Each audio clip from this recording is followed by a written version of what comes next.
Get your hands off that terminal right now, Callum. You are fired effective immediately. Pack your things and leave within 10 minutes, or security will physically drag you out of this building. Julian Thorne's voice echoed off the cold concrete walls of the central server room, sharp with unearned authority. His face was flushed red with corporate arrogance and synthetic triumph. I looked at the security clearance notification flashing on my dual monitors, then slowly turned around in my chair to face the 28-year-old vice president of operations. He was holding a sleek black folder containing my formal termination notice, a smug, triumphant grin plastered across his young face. I did not say a single word. I did not raise my voice. Nor did I demand an explanation or engage in a pointless argument. Instead, I simply reached down toward the primary USB port of the master workstation, unplugged my physical two-factor authentication hardware token, slipped the heavy metal key into my front pocket, and quietly closed my laptop. My calm silence only seemed to infuriate him further, but he had absolutely no idea what he had just done. To understand how we arrived at this critical juncture, you have to go back exactly 20 years to the freezing winter of 2006. I was 29 years old back then, an ambitious young engineer, with an advanced university degree in industrial automation systems and a head full of practical ideas. Thorne Precision Manufacturing Corporation was not the $400 million industrial titan it is today. Back then, it was a loud, greasy, and dangerous stamping plant located in the heart of the Rust Belt, operating on outdated hydraulic presses that hissed steam and leaked dark oil onto the stained concrete floor. Edward Thorne, Julian's father, was a hard-working, practical industrialist who had built the shop from 3 rusty manual machines. He was 54 years old at the time, his hands heavy and calloused from decades of physical labor, his brow permanently furrowed from worrying about weekly payroll and rising raw material costs. When I walked into that shop for my initial job interview, the deafening thud of manual stamping presses physically shook the concrete floor beneath my boots. The machinery was operated manually by tired, overworked technicians who had to physically position heavy sheet metal blanks, pull a mechanical safety lever, and pray the safety guards held. The scrap rate was atrocious, hovering around 15%, and the production margins were razor-thin. Edward sat me down in his cramped, wood-paneled office that smelled of stale black coffee and industrial cutting fluid. He told me frankly that he wanted to modernize the entire facility to survive in a competitive market, but he could not afford the exorbitant licensing fees charged by major European automation conglomerates. I saw a rare opportunity and proposed a structured deal. I told Edward that I could write a proprietary automation software framework completely from scratch that would integrate programmable logic controllers, or PLCs, directly with hydraulic valves, laser sensors, and robotic arms. I would design the custom ladder logic, configure the Modbus communication protocols, and write a centralized control database capable of predicting tool wear and automatically adjusting RAM strokes in real time. However, because I was accepting a starting salary that was 40% below standard market rate, I insisted on retaining full intellectual property rights to the underlying source code. We drafted a formal legal agreement under my newly incorporated entity, Dawson Automation Solutions, LLC. The contract was straightforward, comprehensive, and mutually beneficial for both parties. I would license the software suite to Thorne Precision Manufacturing on a month-to-month basis for a nominal operational fee, however. The agreement contained crucial clause 14C. This specific clause stated that if I completed 20 consecutive years of active service with the company, Thorne Precision would have the exclusive option to buy out the permanent, unrestricted, global patent rights for a lump sum royalty payment of $8 million. Crucially, Clause 14C also stipulated that if the company terminated my employment before the 20-year mark without valid legal cause, the software operating license would immediately terminate within 72 hours, and all master operating rights would revert solely to Dawson Automation Solutions, LLC. Edward, desperate to save his struggling business and confident that 20 years was a lifetime away in the fast-paced corporate world, signed the legal contract without hesitating for a single moment. Over the next 2 decades, I lived and breathed that factory floor. I spent 18-hour days debugging assembly code in the freezing cold of winter and the stifling heat of Midwestern summers. I watched Thorne Precision grow from a dirty stamping shop into a massive, state-of-the-art manufacturing facility spanning 300,000 square feet. We replaced the dangerous manual presses with 12 high-speed, fully automated CNC production lines. The proprietary code I wrote, which we officially registered as the Nexus Code System, became the central nervous system of the entire factory. It controlled every mechanical motion, from raw steel coil decoilers to precision laser cutting heads, down to automated packaging arms. The scrap rate plunged from 15% to less than 0.2%. Edward was thrilled beyond measure. He watched his company's market valuation soar to $400 million, generating over $80 million in annual revenue. He treated me with immense respect, constantly relying on my technical expertise to keep the lines running smoothly around the clock. I knew every subtle quirk of that factory. I knew which digital registers were prone to buffer overflows during power surges, how the thermal expansion of the concrete foundation affected sensor calibration in July, and how to hot patch the central database without bringing the main servers offline. I was deeply proud of what I had built, knowing my code was the invisible engine driving hundreds of millions of dollars in production every single year. As the company expanded into new international markets, Edward Thorne began to gradually step back from daily operations. His health was failing due to chronic heart issues, and he spent increasingly more time at his quiet estate in Florida than on the busy factory floor. In early 2026, as my 20th anniversary with the company drew near, Edward officially appointed his 28-year-old son Julian as vice president of daily operations. Julian possessed an expensive business administration degree from a prestigious university, but he had never spent a single hour working on a real factory floor. He viewed the skilled workforce merely as replaceable line items on a spreadsheet and naively believed that complex industrial automation was something you could simply purchase off the shelf from any vendor. Julian immediately hired a team of high-priced outside management consultants to audit the plant's operational expenditures. He was desperate to make a quick mark on the company by slashing expenses and artificially inflating short-term profit margins. It did not take long for the consultants to flag my upcoming Clause 14C buyout. The $8 million contractual royalty payout was scheduled for late December of 2026. To an arrogant MBA graduate like Julian, that $8 million looked like a massive, unnecessary liability that could be easily avoided through clever corporate maneuvering.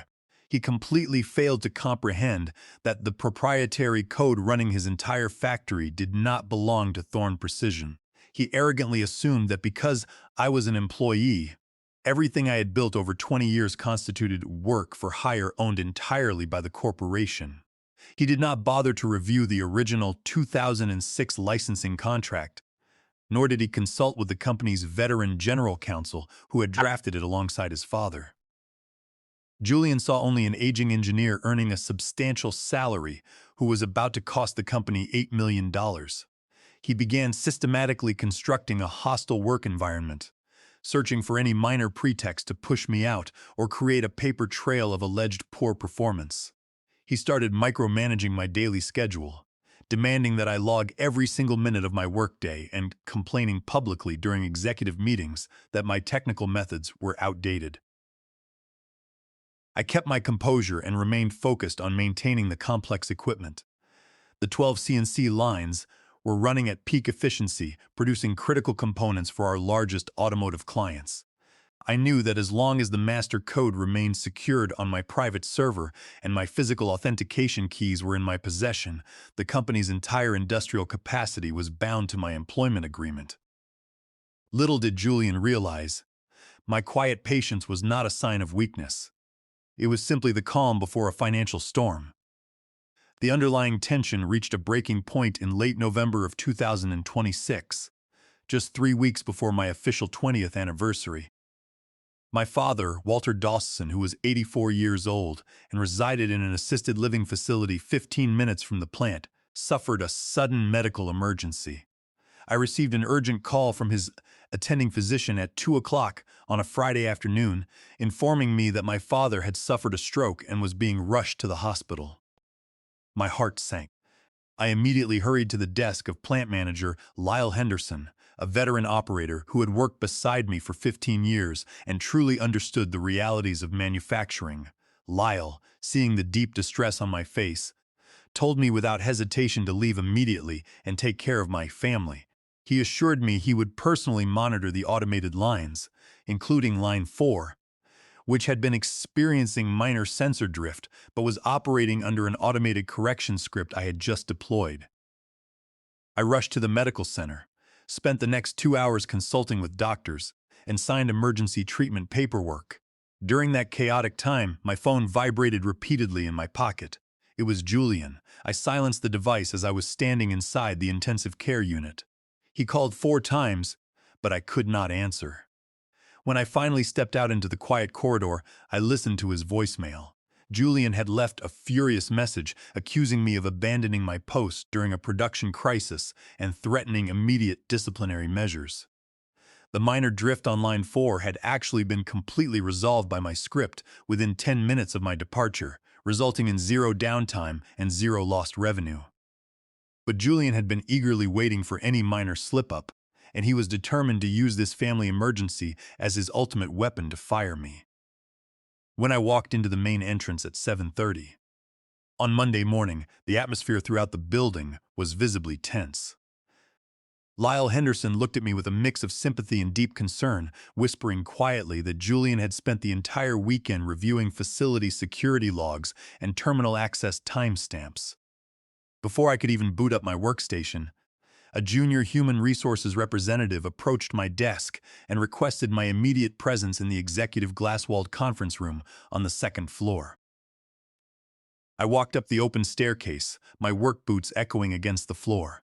Julian was seated at the head of the conference table, flanked by the corporate HR director, and a thick stack of printed server logs. The floor-to-ceiling glass windows offered a clear view of the bustling factory floor below, where 12 automated CNC production lines were humming at maximum capacity, churning out thousands of precision brackets every hour. Julian looked up, his face tight with a synthetic sense of corporate triumph. He did not ask a single question about my father's health. Instead, he slammed his palm onto the table and accused me of gross professional negligence. He claimed that my 2-hour absence on Friday afternoon had put a $12 million client order at severe risk, completely ignoring Lyle Henderson's operational logs, which proved Line 4 had exceeded its daily quota ahead of schedule. Julian declared with cold satisfaction that the company was terminating my employment for cause, effective immediately. By citing gross negligence and firing me for cause, Julian foolishly believed he could invalidate Clause 14C, bypass the $8 million buyout, and deny me any severance benefits.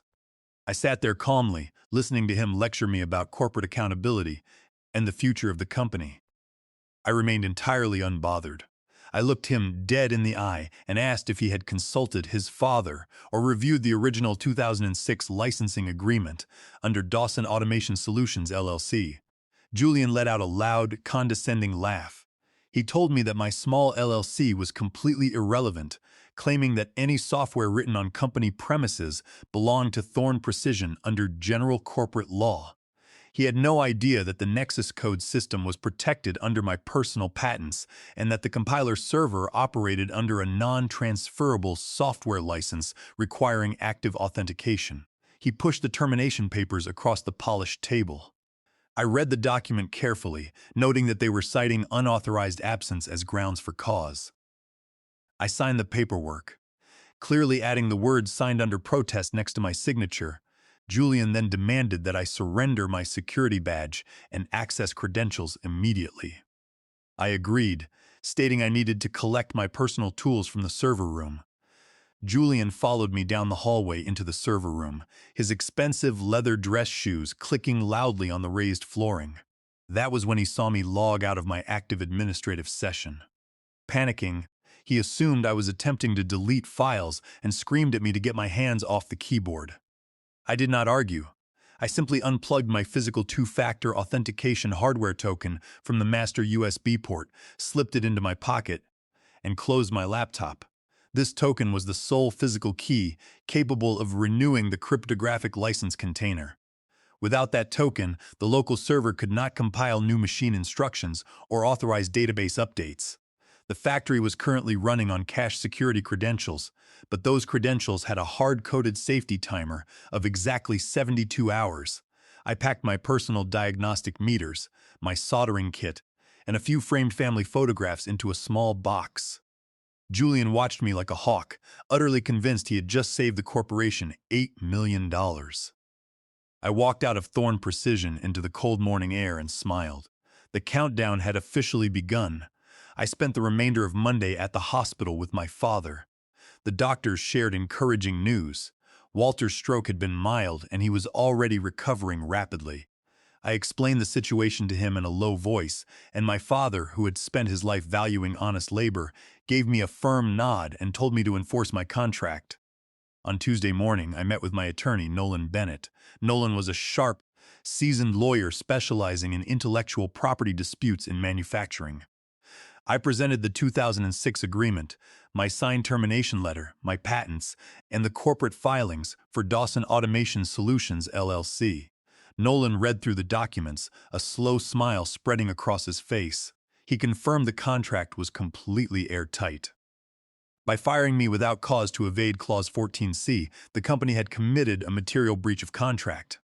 Under Title 35, Section 271, and Title 17, Section 106 of the United States Code, any continued use of the software past 72 hours would constitute willful patent infringement. Nolan immediately drafted a formal cease and desist letter detailing the breach of contract and the imminent license revocation. He sent it via certified mail and emailed copies to Julian, the corporate general counsel, and the board of directors. Meanwhile, Julian was celebrating his phantom victory. According to text messages from Lyle, Julian called an emergency board meeting on Tuesday afternoon to brag about his cost-cutting achievement, presenting slides showing he had removed an $8 million liability. The board applauded his initiative.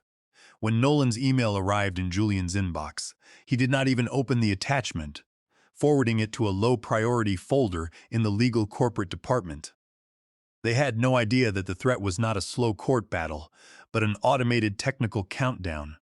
The Nexus code system had been engineered with maximum safety in mind, as it controlled heavy industrial machinery capable of exerting thousands of tons of force. I had designed a mandatory security handshake protocol into the core kernel.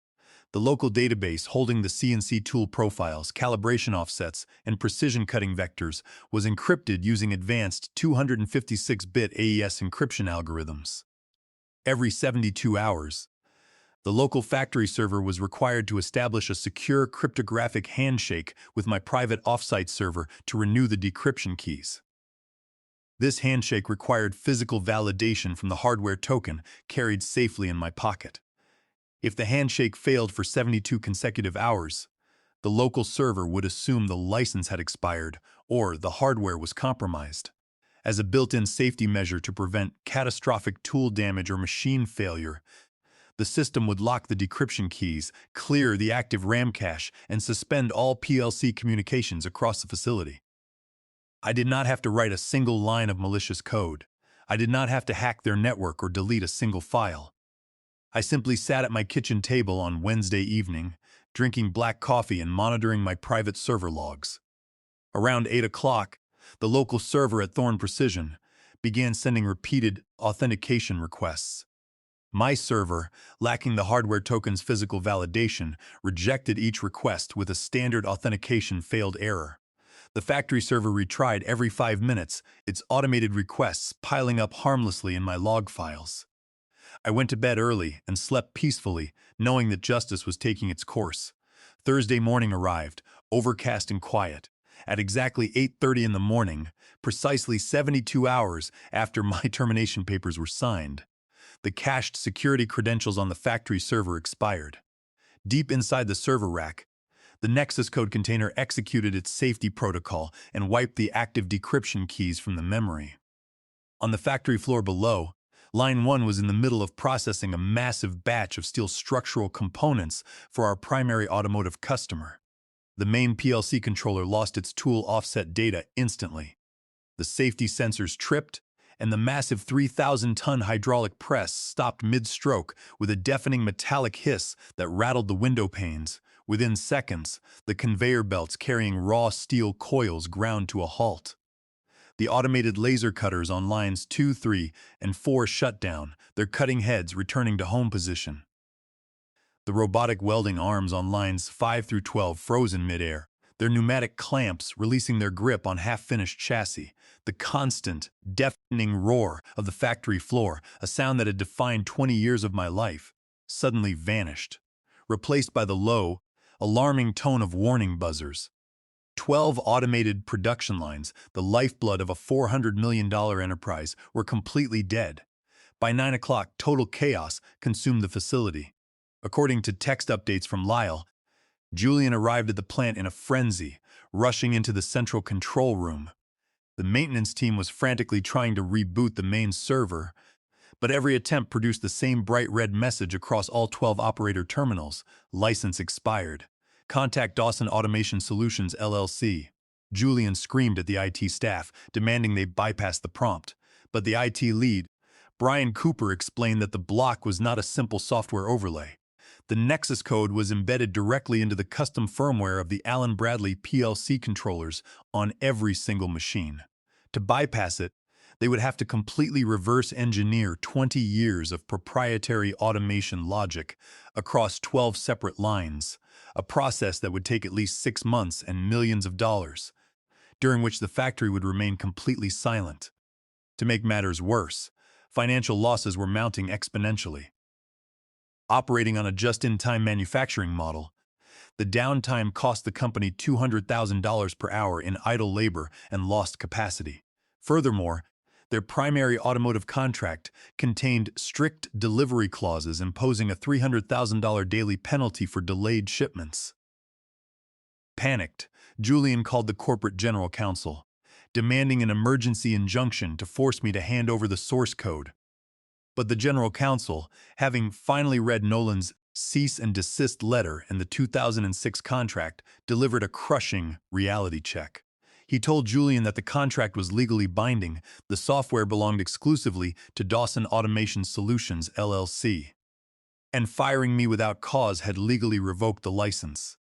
If the company tried to crack the encryption, they would face federal patent infringement lawsuits, carrying triple statutory damages.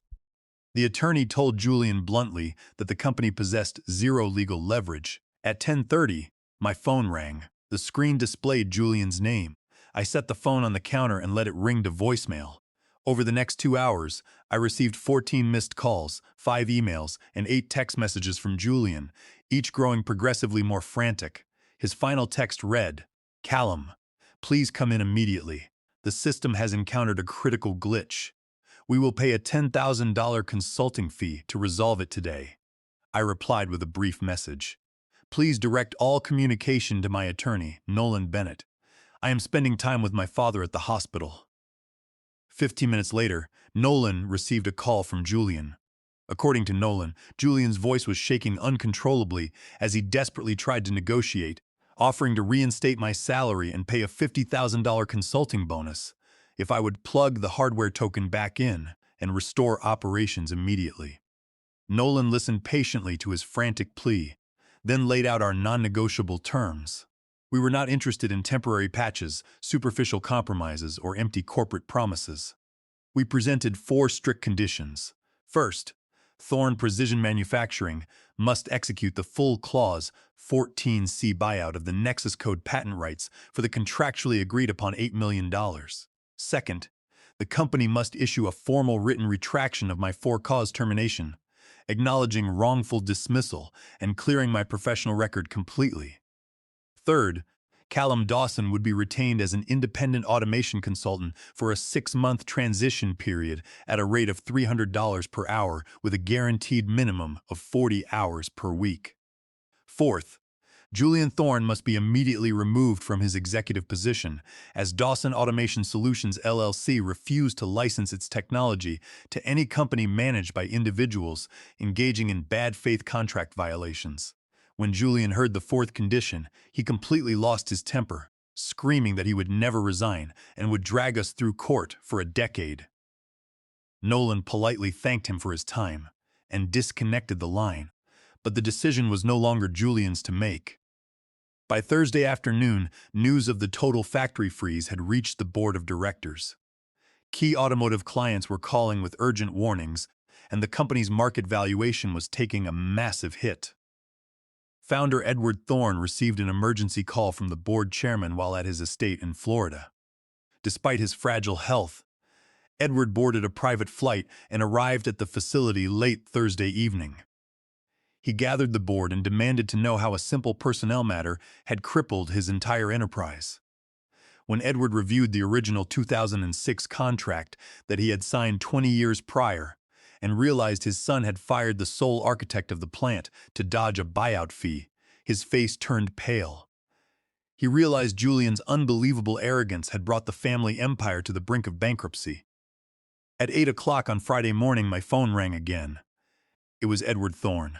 His voice sounded tired and heavy with regret.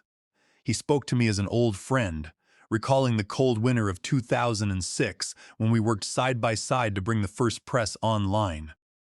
He admitted he had made a grave error in handing control to Julian, whose total lack of operational understanding had nearly ruined everything we built together over 2 decades. Edward informed me that the board of directors had held an emergency vote at midnight. Julian had been officially stripped of his executive title and barred from entering any company facility. Edward requested an immediate meeting at Nolan's office to sign the agreements and restore the plant. At 1 o'clock on Friday afternoon, we assembled in the main conference room at Nolan Bennett's law firm. Edward was present, looking worn but resolute, accompanied by the corporate general counsel. Julian was notably absent, having been sent back to Chicago without corporate authority. The general counsel reviewed the paperwork and signed all agreements on behalf of Thorne Precision. Within 15 minutes, Nolan's accounting team confirmed that a wire transfer of $8 million had been successfully deposited into the escrow account for Dawson Automation Solutions, LLC. Next, Edward signed the formal retraction letter, declaring my termination null and void due to administrative error and confirming my retirement in good standing after 20 years of exemplary service. Finally, they executed the independent consulting agreement, guaranteeing 40 hours per week at $300 per hour for 6 months, totaling $312,000. Once the funds were fully verified, I pulled my laptop from my bag, connected my physical hardware token to the USB port, logged into the Dawson Automation dashboard, and authorized the license renewal key. Less than 2 minutes later, Edward's phone rang. It was Lyle Henderson calling from the factory floor. Even through the speaker, we could hear the familiar, thunderous hum of the machinery roaring back to life. Lyle reported that the database had decrypted, the controllers had reloaded their tool offsets, and the 3,000-ton press on line 1 had just executed a flawless stroke. The factory floor was fully operational once again. Edward let out a deep sigh of relief and shook my hand firmly. Over the next 6 months, I fulfilled my consulting duties to the letter, working mostly from my home office to guide Brian Cooper and the internal IT team through the intricacies of the Nexus code system. They treated me with profound respect, recognizing that my work was the bedrock of the entire facility. I earned an additional $312,000 in consulting fees on top of the $8 million buyout. As for Julian, his father placed him in an entry-level inventory role at a small regional warehouse in the Midwest, far removed from executive decision-making. I officially retired in the summer of 2027. My father recovered completely, and I purchased a peaceful lakefront home in upstate New York, where we now spend our mornings fishing. Looking back, I smile knowing I never had to break a single law or act with malice. I simply built something of immense value, protected my intellectual property, and let the contract speak for itself.